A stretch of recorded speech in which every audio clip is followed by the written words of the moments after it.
Hi, everyone. Welcome back to The Reason We Learn. I'm Deb Philman, mom, homeschooler, educator. So, I got a request today from one of my commenters asking me to do a video about math instruction. And so I decided to do a quick one, just going over some of my favorite math curricula for home education, self directed learning, whatever you want to call it.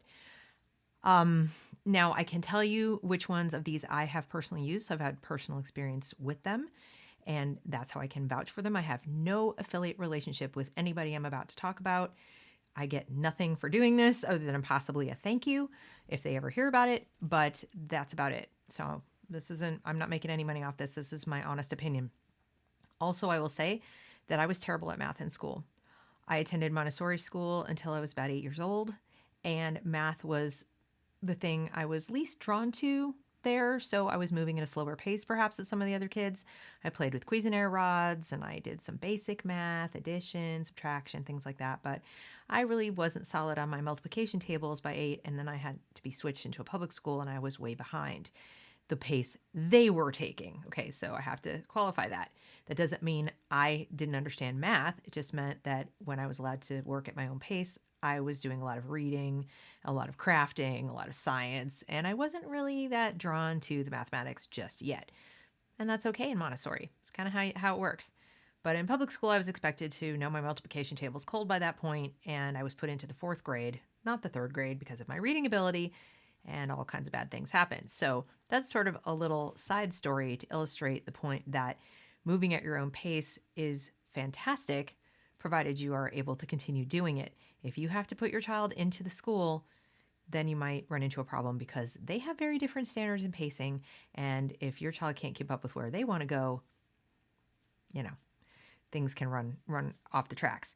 Or conversely, if your child is way ahead, as happened to my children who were homeschooled and had to be put into the public school, then they get really bored because they have to just sit and wait for everybody else to catch up. So one of the benefits of self-directed learning is you can go at your own pace, but provided you understand that if you have to stop doing that at some point, there's going to be a mismatch with the school system. And it's not just the public schools. Even a private school will be moving at a pace where all the kids in the class can go. Okay, and it's like, this is how we're all going to move. Maybe in a private school, it's a few points above the mean, and at a public school, it might be at the mean or below, and so forth. So just bear that in mind.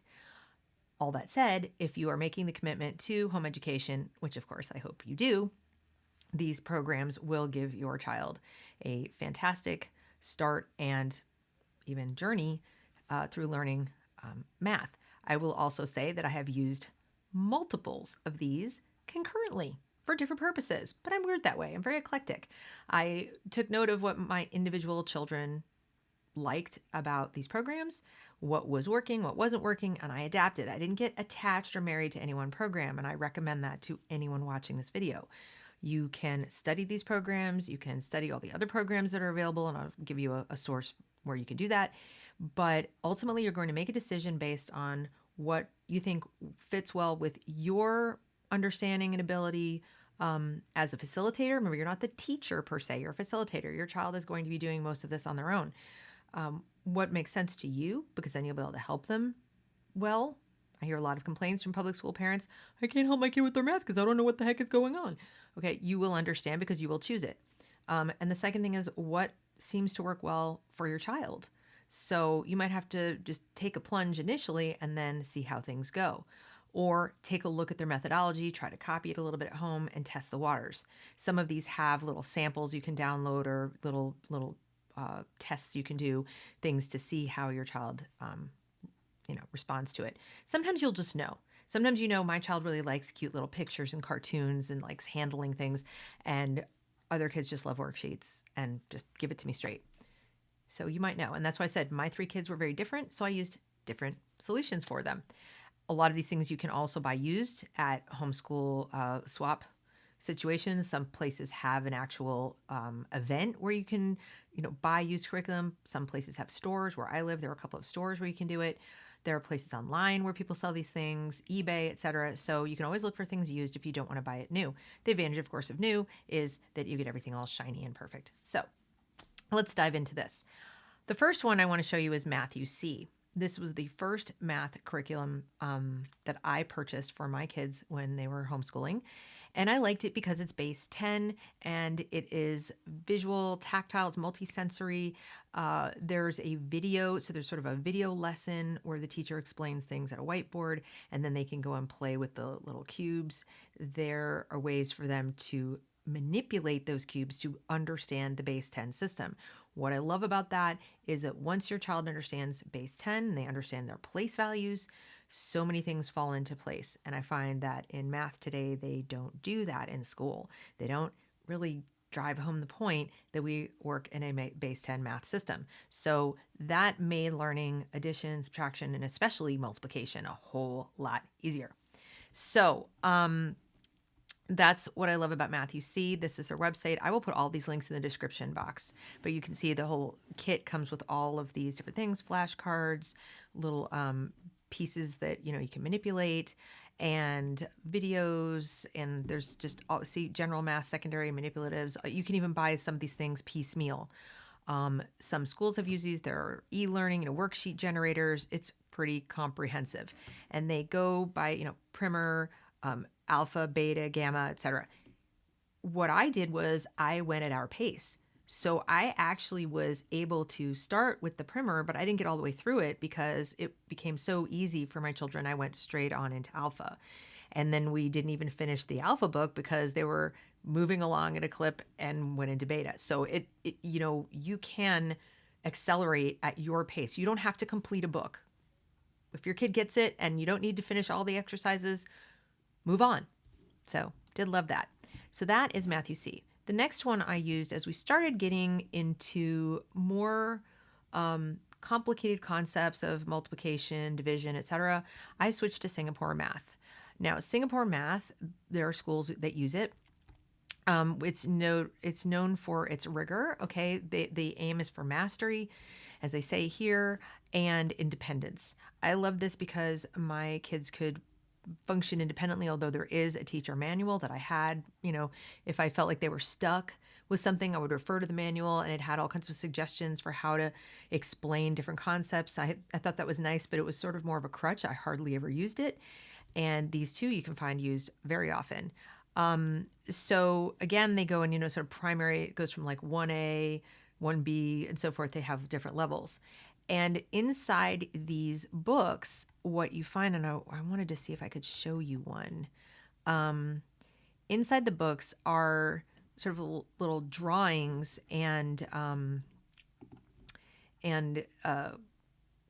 pictures. They're not showing me the inside, but what I liked about it was everything is presented in picture form. And then once the child is learning and with the pictures very well, with sort of counting and seeing the quantities of things change as the operation is applied, then they actually see it in linear form. So again, it gives them a couple of different ways to look at the problem, and it becomes very intuitive. So I really liked that. And of course, as you move up in the levels, the pictures become, fewer and farther between, and the linear problems become, a greater percentage of what you're doing. And that is Singapore Math. So I really liked it a lot. I do say, though, do not use the California version. Just use the US version. And the reason for that is that the California version has a different scope and sequence. I don't care for it. They put probability and statistics ahead of where you would logically find them in the progression in terms of skills. So just get the regular US. You don't need to go with California standards. And let's see what else. Then, okay, there's always Khan Academy. Now, Khan Academy is great because it's free. So if you're concerned about cost, this is as low as it goes. These have the video sort of whiteboard concept, although it's not a whiteboard, it's more bright colors. But with each of these levels, like for example, if we just go to, up to first grade, there are little videos and it's pretty intuitive. The kids can work through at their pace. There are little quizzes. You can see how they're doing. There is a parent observation module. So it's the best thing going for free. It's actually pretty fantastic and great for review too for kids even who are in school. And then the other thing I love is called Life of Fred. Now, if you have a kid who is catching on pretty well to math, and now you want to put them in something. So in other words, they've got their multiplication tables, they understand base 10. It's pretty, they're pretty solid on the basics. And now you've got a kid who's really curious and wants to move on, but you want them to learn to think at the same time that they're learning math, and they're a real go-getter that way. I recommend Life of Fred. And this makes math really fun and interesting. It's very much applied math, as they say. The question, when am I ever going to use this, gets addressed in Life of Fred. There are little problem solving kind of applications. It tells you here, where to start, what is Fred, testimonials, all this. I will put the link, of course, for this as well. This is a lot of fun. Now, only one of my 3 kids liked it because, again, she was into this sort of like problem solving word problem kind of thing. And my other 2 were like, no. This is too advanced for me. I don't want to do it. And you have to know your child. So this might look like a lot of fun to you, but then if your kid says, no, I just want the pictures and I want the manipulatives and I want to do it this way, stick with what works. There's no one best way to do this, okay? This is the benefit of homeschooling, is you get to pick. And let's see, finally, I'm going to just show you for high school specifically. All of these have something that goes all the way through high school. Well, I don't know about Matthew C., but definitely Khan Academy and Singapore for sure. But my favorite, my heart belongs to High School Math Live, because I feel like having a live math teacher, if you can swing it, is fantastic, because you get that interaction, help with some of the advanced math concepts. And these are all people who are just living, breathing mathematics. These people love math. That's their first love. So the teachers at High School Math Live are absolutely phenomenal, caring, knowledgeable, wonderful human beings. I cannot recommend this place highly enough. My daughter took pre-calc and trig through them, and it was so. If you're wondering, how am I going to teach my homeschool child pre-calc? This is how you're going to do it. And there are placement tests. There's a scope and sequence guide. Everything is here for you. They have tutoring, test prep. The team of people is just absolutely phenomenal. I absolutely adore Brenda. They're all Rhonda Ellis. Love her. These people are so fantastic. I cannot say enough good things. Just going to say that. So that's what I can tell you about math. But since I don't know everything, I'm just giving you a taste and my recommendations. I would recommend you check out Kathy Duffy Reviews. This is sort of a go-to site to find reviews of just about everything homeschool. You can find curricula for every subject under the sun here. And she helpfully puts little apples that show that this is a top pick. If she really likes something, she puts it there. I don't always like the top picks because they didn't work for my kids. Doesn't mean they're bad. So you could get overwhelmed really fast. So it's helpful for you to first figure out what kind of homeschooler do I want to be, et cetera. What do I want my child to learn for math? What kind of kid do I have? And then go in and look at this, because otherwise it's going to be like, it's too much. But I'm going to give you this resource just in case none of what I showed you is the fit. There's plenty of other options. Okay? The only thing I shy away from, I'll be perfectly honest, and a lot of homeschoolers love it because they don't have to think about it, is I shy away from everything in a box curricula, where it's just everything's in there. Monday we're doing this and Tuesday we're doing that. It has the math and the reading and the whole 9 yards. I'm much more eclectic that way. I like to customize my children's needs and interests. So that's my personal bias. Your life is your life. Your kids are your kids. Do it your way. That's the beauty of this. Okay? But I just wanted to give you that perspective. So there's your little quick hit math video. I hope it helps. If you have any other questions, please put them in the comments. And thanks for watching.